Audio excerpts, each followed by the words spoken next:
नमस्कार। YouTube की दुनिया में हमेशा कुछ ना कुछ नया होता ही रहता है। हाँ बिल्कुल। और हाल ही में एक ऐसी घोषणा हुई है जिसने क्रिएटर्स के बीच कह सकते हैं काफी हलचल मचा दी है। YouTube एक नया AI फीचर ला रहा है। बिल्कुल।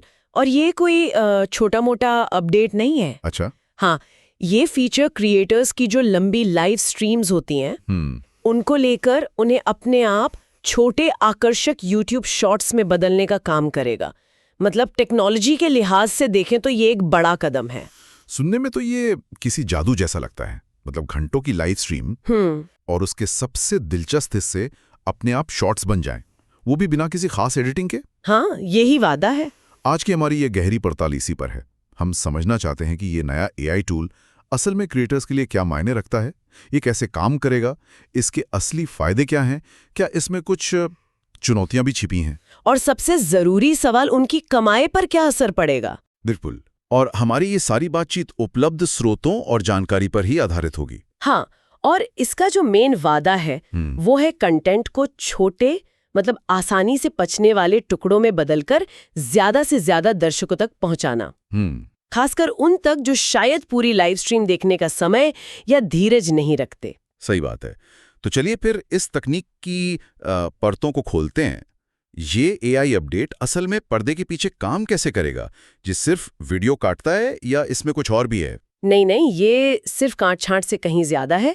YouTube का ये AI सिस्टम जब कोई क्रिएटर लाइव जाता है तो उस पूरी स्ट्रीम को रियल टाइम में या शायद बाद में विश्लेषण करता है। विश्लेषण मतलब? हाँ, ये विश्लेषण कई लेवल्स पर होता है। विश्लेषण से आपका मतलब है ये क्या खास चीजें ढूंढेगा वीडियो में? मुख्यतः दो चीजें। पहली, हाइलाइट्स, मतलब स्ट्रीम के सबसे महत्वपूर्ण हिस्से। ओके। ये वो जानकारी हुई सकती है जो क्रिएटर दे रहा है, कोई बड़ा खुलासा या समझ लीजिए गेमिंग स्ट्रीम में कोई शानदार मूव। और दूसरी चीज है इंगेजिंग मोमेंट्स। ये वो पल होते हैं जहां दर्शक सबसे ज्यादा जुड़ाव महसूस करते हैं। अच्छा, दर्शकों का जुड़ाव वो कैसे पता चलेगा AI को? हाँ, ये AI शायद दर्शकों के कमेंट्स, लाइक्स की जो रफ्तार होती है या वीडियो में आई आवाज या भावों के उतार चढ़ाव, इन जैसे संकेतों को देखकर इन्हें पहचान सकता है। अरे वाह, तो ये सिर्फ वीडियो के हिस्सों को नहीं बल्कि दर्शकों की प्रतिक्रियाओं को भी ध्यान में रख सकता है। ये तो काफी एडवांस लगता है। बिल्कुल।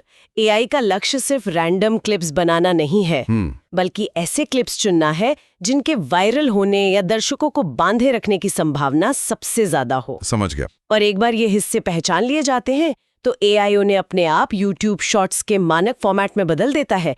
मतलब वर्टिकल वीडियो 60 सेकंड या उससे कम। राइट। और शायद कुछ बेसिक कैप्शनिंग या टेक्स्ट ओवरले भी जोड़ सकता है। सब कुछ अपने आप स्वचालित।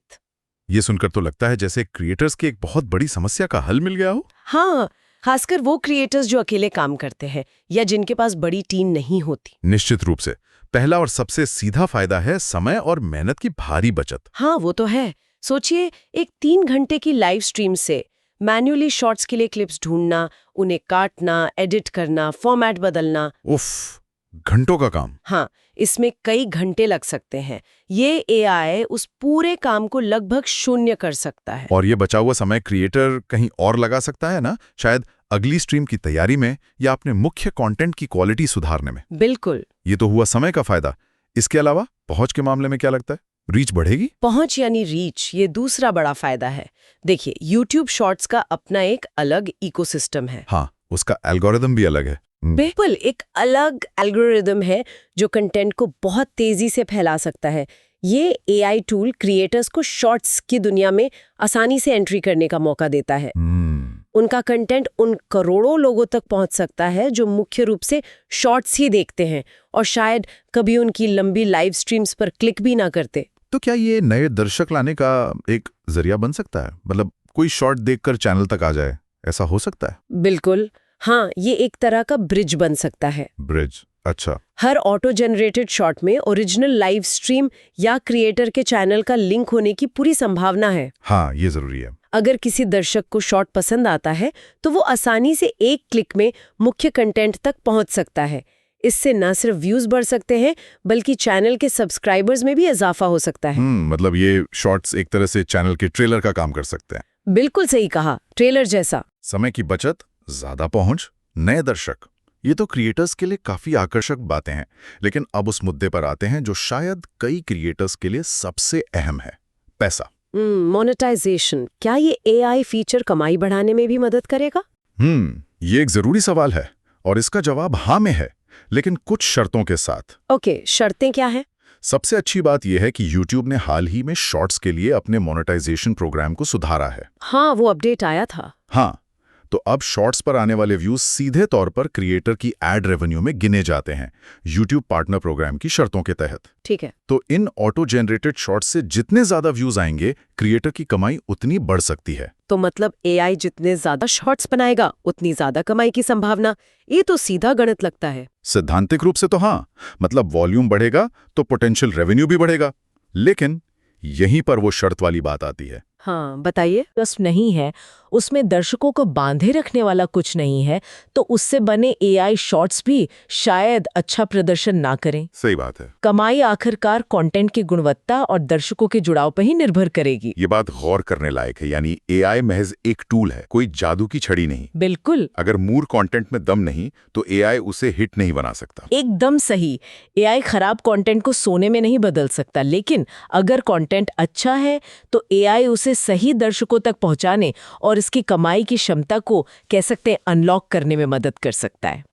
इसके अलावा एक और पहलू है। वो क्या है? ब्रांड्स और स्पॉन्सरशिप। अच्छा, हाँ। जब किसी क्रिएटर के शॉट्स ज्यादा देखे जाते हैं, उनकी पहुंच बढ़ती है, तो वो ब्रांड्स की नजरों में आते हैं। हाँ, विजिबिलिटी बढ़ती है। बिल्कुल, ज्यादा व्यूज और बेहतर एंगेजमेंट अक्सर अच्छी ब्रांड डील्स और स्पॉन्सरशिप के दरवाजे खोलते हैं। ये ऑटो जनरेटेड शॉर्ट्स एक तरह से क्रिएटर के काम का लगातार अपडेट होने वाला पोर्टफोलियो बन सकते हैं, जो ब्रांड्स को आकर्षित कर सकता है। तो कमाई के दो रास्ते दिख रहे हैं। पहला, शॉर्ट्स से सीधी एड रेवेन्यू, और दूसरा, बढ़ी हुई पहुंच के कारण ब्रांड डील्स के बेहतर अवसर। हाँ, लेकिन दोनों ही मामलों में कंटेंट की गुणवत्ता राजा बनी रहेगी। हमेशा। एआई वितरण का एक शक्तिशाली साधन है, निर्माण का नहीं। ये क्रिएटर्स को अपने अच्छे काम का इनाम पाने में मदद कर सकता है, पर अच्छा काम करने की जिम्मेदारी तो उन्हीं की है। ठीक है, फायदे और कमाई की संभावनाओं पर हमने बात की, लेकिन हर नई तकनीक के साथ कुछ चुनौतियां या सवाल भी जुड़े होते हैं। इस एआई अपडेट के साथ क्या संभावित मुश्किलें हो सकती हैं? हाँ, कुछ चिंताएं वाजिब है। पहली चुनौती है प्रासंगिकता और नियंत्रण की। नियंत्रण मतलब? मतलब क्या एआई द्वारा चुना गया हर क्लिप क्रिएटर के ब्रांड, उनके मैसेज या उनकी शैली के अनुरूप होगा? ये जरूरी सवाल है। मान लीजिए एआई ने कोई ऐसा मजाकिया पल चुन लिया जो क्रिएटर को लगता है कि वो उनके गंभीर चैनल की छवि के साथ मेल नहीं खाता, या कोई अधूरा संदर्भ प्रस्तुत करता है। ये एक बड़ा सवाल है। क्रिएटर्स अपनी खास पहचान बनाते हैं, एक आवाज विकसित करते हैं। बिल्कुल। अगर एआई उनकी मर्जी के बिना कुछ भी पोस्ट करने लगे तो ये उनकी ब्रांड इमेज को नुकसान पहुंचा सकता है।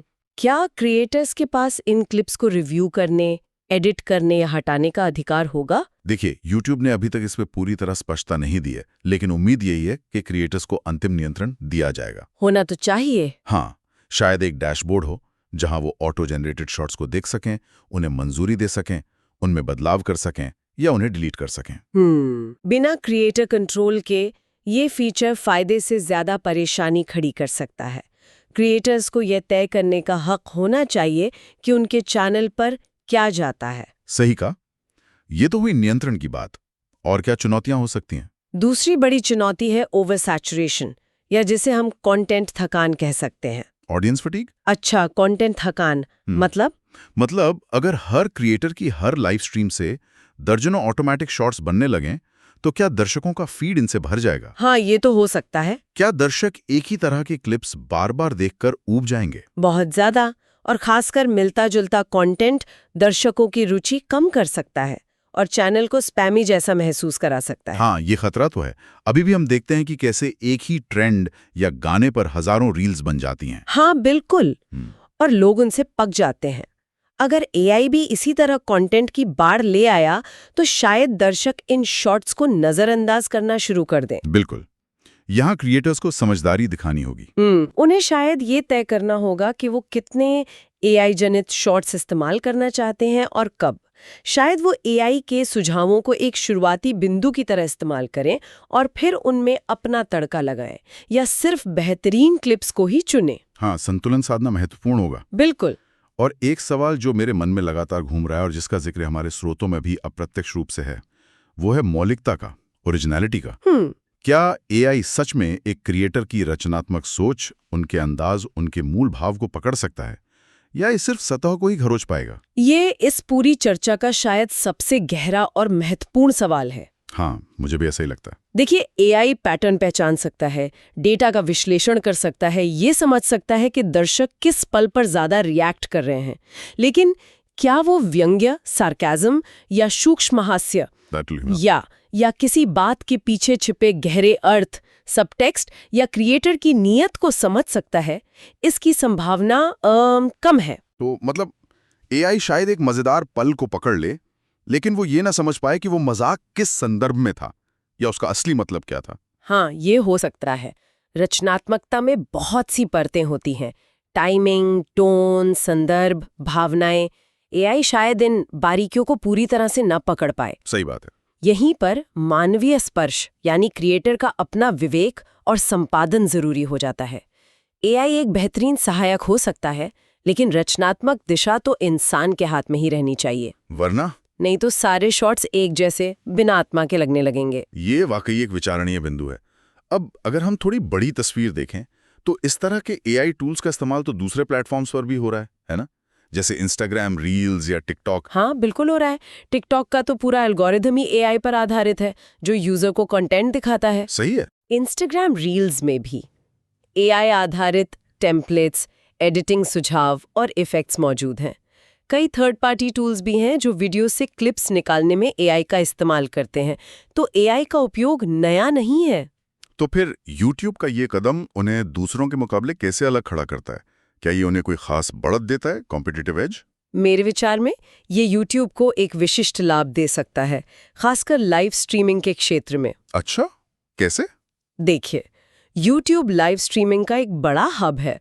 ये नया फीचर सीधे तौर पर लाइव स्ट्रीमर्स की एक बड़ी ज़रूरत को पूरा करता है, अपनी लंबी स्ट्रीम्स को आसानी से छोटे शेयर करने योग्य फॉर्मेट में बदलना। टिकटॉक या रील्स मुख्य रूप से शॉर्ट फॉर्म प्लेटफॉर्म्स हैं। उनका फोकस लाइव स्ट्रीमिंग से सीधे शॉर्ट्स बनाने पर उतना नहीं है जितना यूट्यूब का अब दिख रहा है। तो आप कह रही हैं कि यूट्यूब अपनी मौजूदा ताकत यानी लाइव स्ट्रीमिंग का इस्तेमाल करके शॉर्ट फॉर्म वीडियो की दौड़ में अपनी स्थिति मजबूत कर रहा है? हाँ, ये एक स्मार्ट चाल लगती है। वो अपने क्रिएटर्स को एक ऐसा टूल दे रहे हैं जो उनके काम को आसान बनाता है और उन्हें उसी प्लेटफॉर्म पर शॉर्ट्स बनाने के लिए प्रोत्साहित करता है, बजाय इसके कि वो क्लिप्स लेकर दूसरे प्लेटफॉर्म्स पर जाएं। हाँ, मतलब क्रिएटर को इकोसिस्टम में बनाए रखना। बिल्कुल। ये क्रिएटर्स को यूट्यूब इकोसिस्टम में बनाए रखने और उन्हें शॉर्ट फॉर्म कंटेंट बनाने के लिए सशक्त करने का एक तरीका है। ये उन्हें बाजार में एक प्रतिस्पर्धी बढ़त दे सकता है। इसे इस तरह से भी देख सकते हैं कि यूट्यूब शॉर्ट फॉर्म वीडियो की बढ़ती लोकप्रियता और टिकटॉक जैसे प्लेटफॉर्म से मिल रही चुनौती का जवाब दे रहा है अपने अंदाज में। निश्चित रूप से ये दिखाता है कि यूट्यूब शॉर्ट्स को लेकर गंभीर है और वो क्रिएटर्स को इस फॉर्मेट में सफल होने के लिए संसाधन उपलब्ध कराने को तैयार है। ये प्लेटफॉर्म के भविष्य के लिए महत्वपूर्ण कदम हो सकता है। तो अगर हम आज की इस पूरी चर्चा को समेटें तो ये यूट्यूब का नया एआई अपडेट एक दो-धारी तलवार जैसा लगता है। इसमें अपार संभावनाएं हैं, लेकिन कुछ जोखिम भी जुड़े हैं। सही कहा। एक तरफ ये क्रिएटर्स का बहुमूल्य समय और मेहनत बचा सकता है। हाँ। उनके कंटेंट की पहुंच अभूतपूर्व रूप से बढ़ा सकता है और कमाई के नए रास्ते खोल सकता है, चाहे वो डायरेक्ट मोनेटाइजेशन हो या बेहतर ब्रांड अवसर। ये छोटे क्रिएटर्स के लिए खास तौर पर गेम चेंजर हो सकता है, जिन्हें लंबी स्ट्रीम से क्लिप्स निकालने के लिए टीम या संसाधन नहीं मिलते। इससे प्लेटफॉर्म पर कह सकते हैं अवसर और समान हो सकते हैं। सही है, लेकिन दूसरी तरफ ये सवाल भी खड़े करता है, क्या एआई द्वारा चुने गए क्लिप्स हमेशा क्रिएटर की पहचान और संदेश के साथ न्याय करेंगे? क्या इससे कंटेंट की बाढ़ आ जाएगी जिससे दर्शक ऊब सकते हैं? और सबसे बड़ा सवाल, क्या ये ऑटोमेशन क्रिएटिविटी की मौलिकता को कमजोर करेगा? बिल्कुल। और यहीं पर क्रिएटर की भूमिका और भी महत्वपूर्ण हो जाती है। हाँ, जिम्मेदारी बढ़ जाती है। हम अपने श्रोताओं के लिए एक सवाल छोड़ सकते हैं जो हमारे श्रोतों से भी जुड़ता है। ये देखना वाकई दिलचस्प होगा कि क्रिएटर्स इस शक्तिशाली एआई टूल को कैसे अपनाते हैं और इसका इस्तेमाल कैसे करते हैं। हाँ, ये देखने वाली बात होगी। असली चुनौती और देखने वाली बात ये होगी कि वे ऑटोमेशन से मिलने वाली आसानी और अपने कंटेंट की मौलिकता व रचनात्मक नियंत्रण के बीच वो नाजुक संतुलन कैसे साधते हैं। क्या भविष्य में एआई केवल सहायक रहेगा या रचनात्मक प्रक्रिया पर हावी हो जाएगा? ये एक अहम सवाल है जिसका जवाब समय और क्रिएटर्स की पसंद ही देगी। तकनीक हमें साधन दे सकती है, लेकिन कहानी कहने की कला और रचनात्मकता की आत्मा तो इंसान के पास ही है। यह संतुलन ही आगे का रास्ता तय करेगा। बहुत ही बढ़िया। इसी विचार के साथ आज की ये गहरी पड़ताल यहीं समाप्त करते हैं। उम्मीद है कि YouTube के इस नए एआई अपडेट और इसके तमाम पहलुओं को समझने में आपको मदद मिली होगी।